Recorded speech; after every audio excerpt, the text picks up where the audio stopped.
Welcome to the Inner Chosen. Quick question. What if the future isn't coming? It's already here and most people just haven't noticed yet, because in this video you're going to learn a lot, not just what's happening, but why it feels unreal, how it's changing the rules, and what you can do to stay ahead instead of getting left behind. So if you're ready to see the world differently by the end of this, let's begin. It doesn't start with speed or flashy tricks. It starts with that split second where you realize it actually caught what you meant. You type something messy, incomplete, emotional, or half-formed, and instead of breaking, it responds like it understood the intention behind the words. That feeling hits different because we're used to machines being rigid and literal. The shock comes from how naturally it handles context. You don't have to speak robot language anymore. You can ramble, correct yourself, use slang, switch directions mid-thought, and it still tracks the thread. But it feels less like operating software and more like being heard, which is why people describe it as eerie or unreal. And then you notice the second layer. It doesn't just repeat information, it shapes it for the situation. It can explain, simplify, expand, or reframe the same idea depending on what you're trying to do. That adaptability is what makes it feel like there's something alive on the other side, even when you know it's not. Once that clicks, the way you communicate changes. You start testing it with harder prompts, more personal questions, more complicated tasks, just to see where it breaks. But the surprising part is how often it doesn't break. It adjusts. That's where the "from the future" vibe really comes from. So the real moment isn't when it answers correctly. It's when it answers in a way that matches your meaning. It feels like a mirror for your thoughts, translating chaos into clarity. And whether that excites you or scares you, it's the point where you realize we've crossed into something new. For a long time, technology has been a tool you operate, not a partner you work with.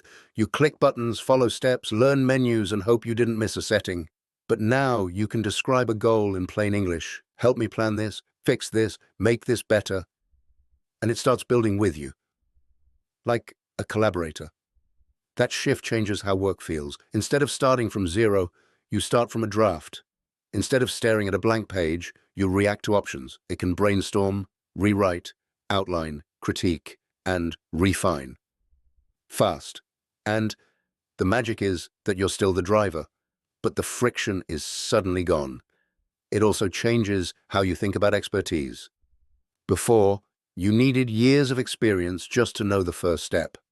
Now, you can ask for the first step, the second step, and 3 safer alternatives, instantly.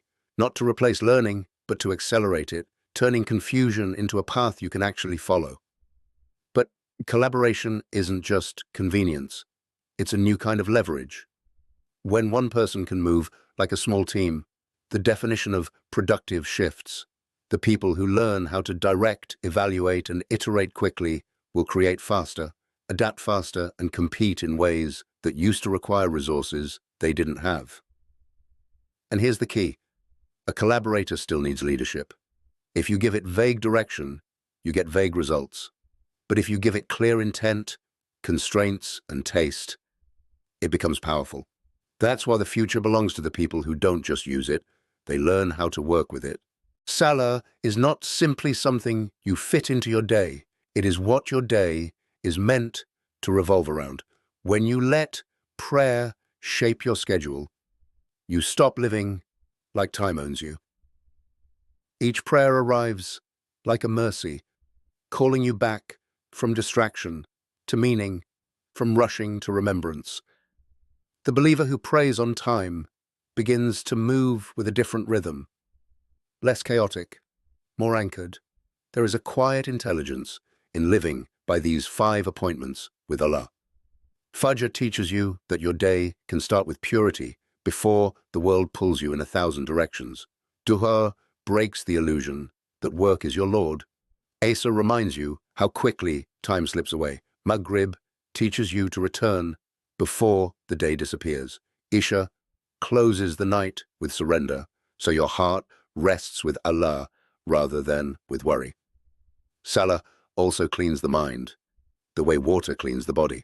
The world fills your head with noise, deadlines, comparisons, temptations, fears. But when you stand to pray, you step out of that storm. You remember who you are, why you are here, and where you are going. Even if life has not changed yet, your inner world begins to change, and that changes everything. And notice how prayer trains discipline without cruelty. You learn consistency even when you don't feel like it. You learn humility by placing your forehead on the ground. You learn hope by asking Allah again and again, even after mistakes. This is why Salah is more than worship. It is character building, heart repairing, and soul strengthening, repeated across the day. If you want a life with Barakah, don't start by chasing more hours. Start by protecting your prayers. When Salah becomes your priority, Allah places ease into your time and clarity into your choices. The believer may have the same 24 hours as everyone else, but their hours carry light, and that light is what makes people wonder how you stay so steady. Anxiety often feels like a storm, but many storms begin with scattered attention. When your mind is constantly pulled in 10 directions, your heart starts to tremble because it cannot settle anywhere.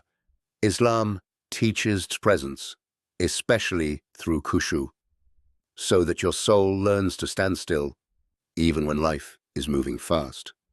Presence is not a luxury, it is spiritual survival. The shaitan loves a distracted heart because a distracted heart is easy to lead.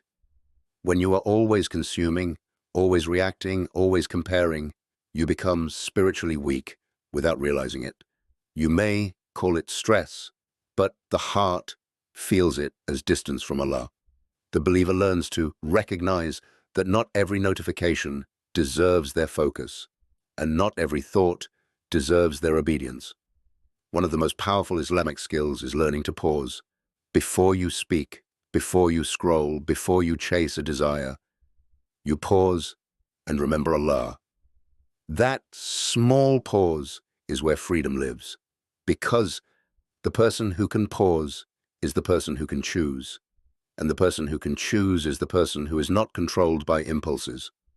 When you train presence, the simplest acts become worship. Eating with gratitude, working with honesty, listening with sincerity, walking with modesty, everything becomes heavier in meaning. You stop living on autopilot. You start living with awareness that Allah sees you, hears you, and knows what is in your chest. That awareness does not make life smaller. It makes life real. And over time, this presence becomes calm. Not the calm of someone who has no problems, but the calm of someone whose heart has a place to return to. When your attention returns to Allah, your worries shrink into their proper size. You begin to feel guided instead of lost. And that is why a focused believer feels rare in a distracted world, because their mind is not scattered and their heart is not empty. Tawakkul is not passive hope. It is strong effort with a peaceful heart. You take the means that Allah has made available, planning, learning, working, asking for help. Then you hand the outcome to the one who controls outcomes. This balance is what gives the believer confidence without arrogance. You move forward with seriousness, but you are not rushed by uncertainty. Many people feel confident only when they feel in control, but Islam teaches a deeper confidence. Trust in Allah's wisdom. You may not understand why a door closes, why a delay happens, or why something leaves your life. Yet your heart remains steady, because you know Allah is never careless with you. Even when you lose what you wanted, you do not lose your Lord, and that keeps you standing. Tawakkul also cures the sickness of overthinking. The mind can become a prison when it tries to predict every possibility, avoid every risk, and guarantee every outcome. But the believer remembers guidance, provision, and timing are in Allah's hands. You do your part, you make dua, you seek halal paths, and then you stop torturing your heart with what if. That surrender is not weakness, it is worship. This trust makes you brave. When your heart relies on Allah, you can speak truth with adab, walk away from aram, even when it's tempting, and keep going, even when people doubt you. Because you are not driven by fear of people, you are driven by fear of displeasing Allah and hope in His reward. Tawakkul turns pressure into patience and setbacks into lessons. And when results come, Tawakkul protects you from pride. You know it was not only your intelligence, your connections, or your hard work, it was Allah who facilitated it. So you stay grateful, you stay humble, and you keep asking Him for guidance. This is the believer's secret strength: effort in the hands, reliance in the heart, and peace in the soul. The world trains you to chase more money, more attention, more status, until your heart forgets what enough feels like. Islam teaches you something far more powerful: barakah.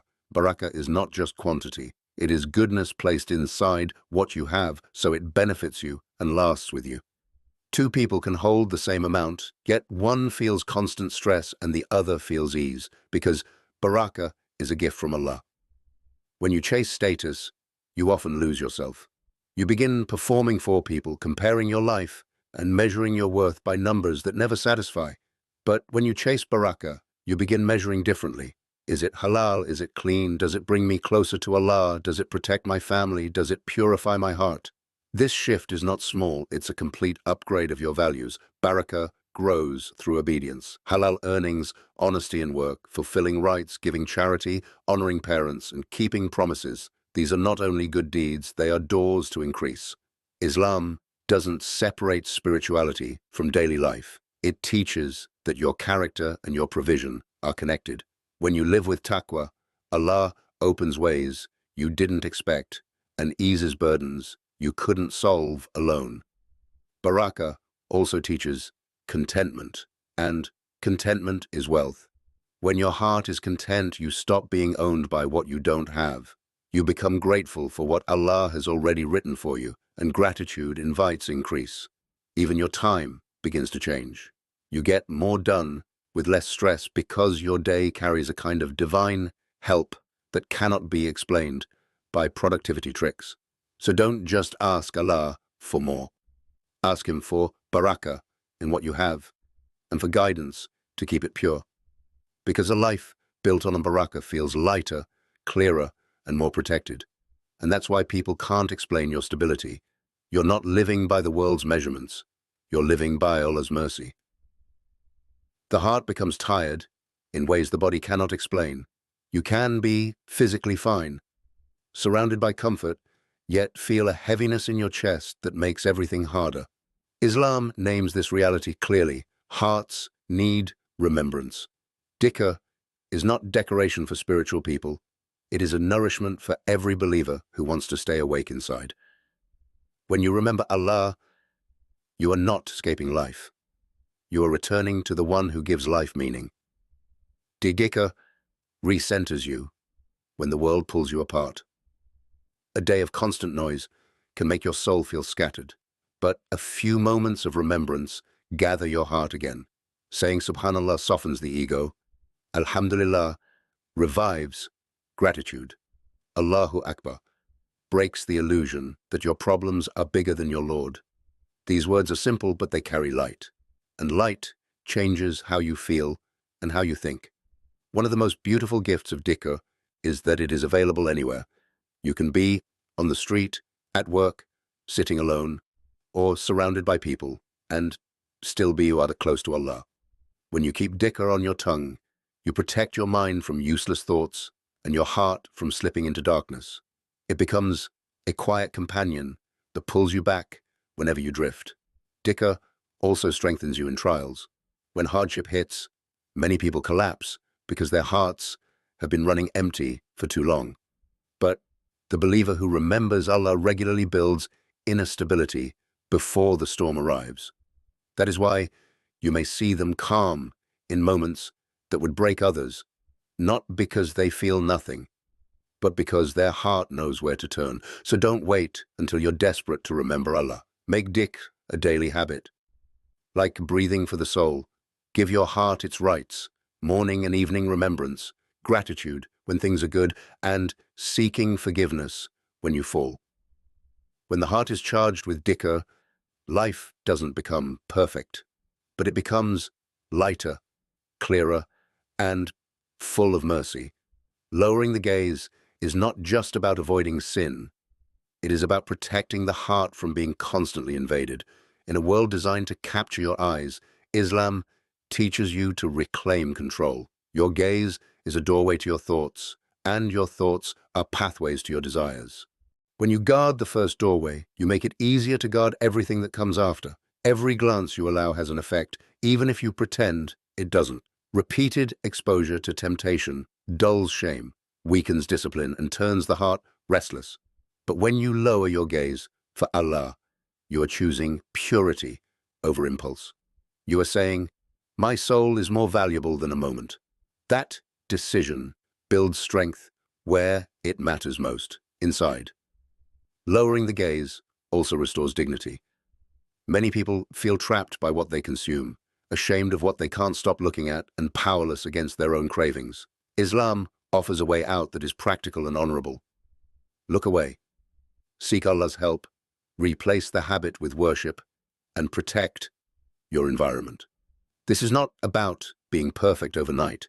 It's about fighting with sincerity and not making peace with what harms you. And Allah does not ignore this struggle. When you leave something for His sake, He replaces it with something better.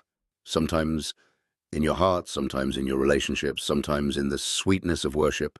A pure gaze helps a pure heart, and a pure heart finds more khushu in salah, more sincerity in dua, and more peace in silence.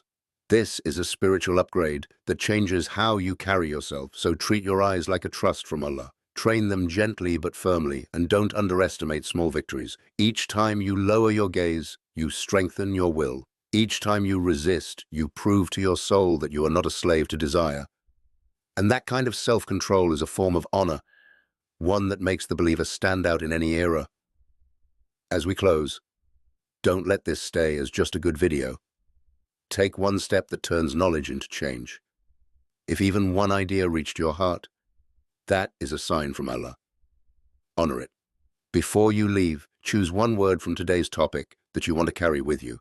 Something like intention, salah, tawakkul, barakah, dhikr, focus, sincerity. Pick your word, write it down, and then type it in the comments. Let it be your personal reminder and your public commitment. And if you want this message to reach more hearts, support this video by using YouTube's new hype feature. Tap it and show love, so this reminder can find someone who needs it today. May Allah increase you in guidance, protect your heart, and put barakah in your time. Until next time, stay close to Allah. Assalamu alaikum.